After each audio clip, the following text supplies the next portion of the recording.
Health rocks. Inspired to be substance free. Today in Health Rocks, we're going to talk about the cycle of addiction. Now, addiction doesn't have to necessarily mean being addicted to drugs, alcohol, or tobacco products. There are many other things in our daily lives that we can become addicted to. How many of you would like to go without your phone for a day? Not checking social media for a day, staying off of TikTok all day long. If thinking about that makes you anxious, makes you angry, makes you worried, there might be a little bit of a problem there. How many of us spend way too much time watching TV, binging our favorite shows off of Netflix? There again could be a problem. If it's something that you feel that you have to do and it will affect you physically, mentally, emotionally if you don't do that, then that could be an addiction.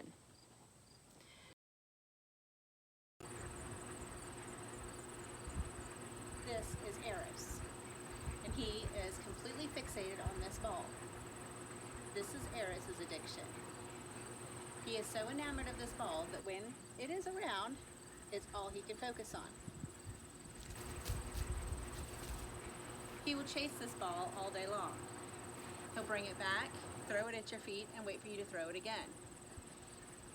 If he doesn't have his ball, if he drops it in the pool like he likes to do, then he will bark until somebody gets his ball for him. How many of you have ever tried to eat one potato chip? It's kind of hard, isn't it? You eat that first one and you get that taste on your tongue and you just want more. That's a little bit the way addiction works. After you have that first taste, that first sensation, then you just want to keep repeating it over and over again. Now, having more than one chip isn't going to hurt us in any way. How would you feel if you only ate one chip and stopped?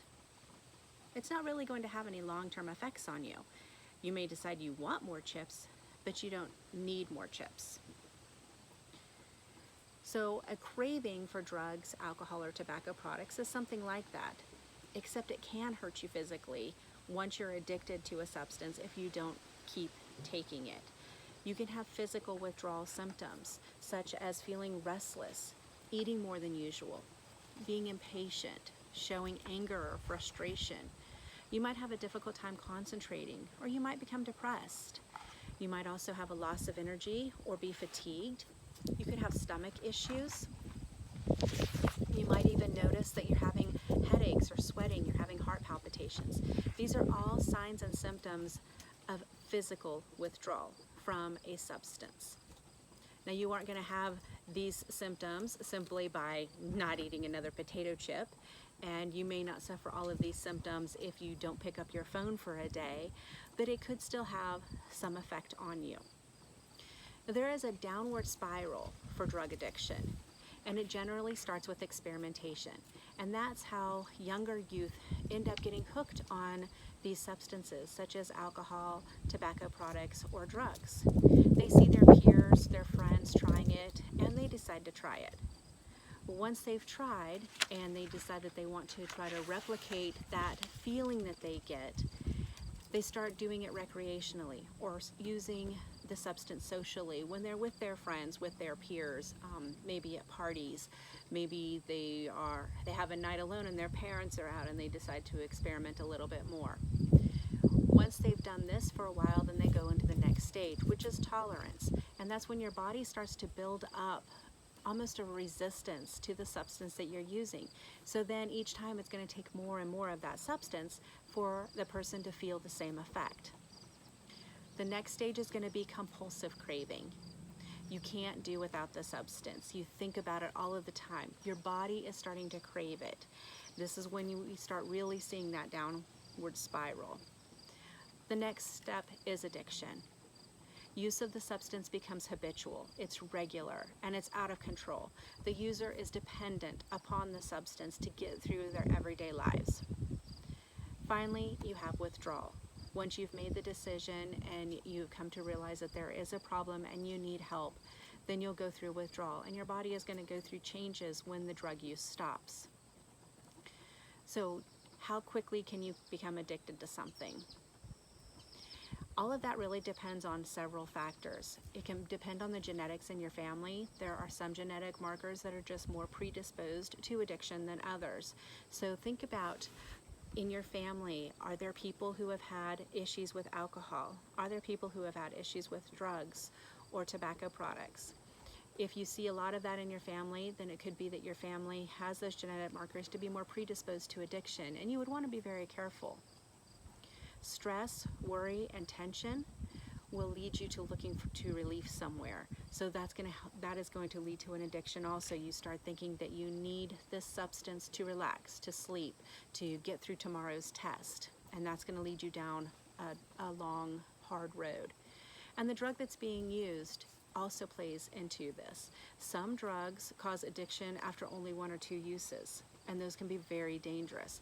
And that's because some of these drugs immediately affect some people, and other people may not be affected until they've used them longer. The problem is you don't know, and just using one time can get you addicted to some of these drugs. It's not something that we really want to take a chance and play with.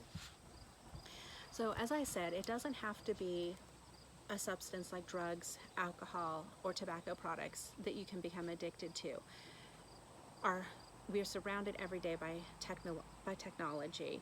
We have our phones with us constantly. We're constantly hooked up to some form of technology, media.